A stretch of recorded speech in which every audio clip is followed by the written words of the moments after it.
They met in an eastern coastal town where trains passed through but never stopped for long. The weekends were filled with city runaways, escaping to a seasonal haven. Mia worked at the small library by the tracks. James repaired watches in a shop that smelled of oil and time. Every afternoon at 4, the sunlight slanted just right, and James would come in pretending to browse, while really waiting for Mia to look up and smile. They fell in love quietly through shared silences, folded notes hidden in book spines, and long walks where nothing important needed to be said. James fixed Mia's broken watch. He always joked, "Now you'll never be late again."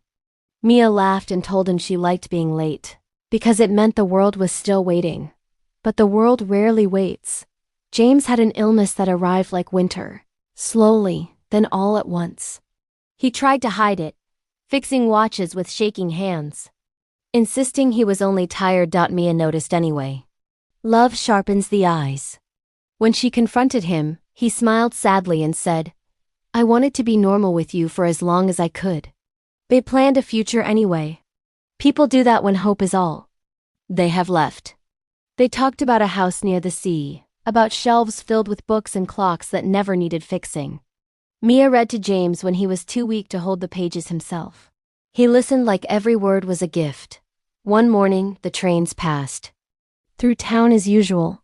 The light fell across the empty chair by Mia's bed. James was gone. Years later, Mia still worked at the library. She kept James' repaired watch in her pocket, even though it no longer ticked. Sometimes, when the sunlight hit just right at 4 o'clock, she swore she could hear it again, steady, patient, waiting. Love didn't save them, but it stayed.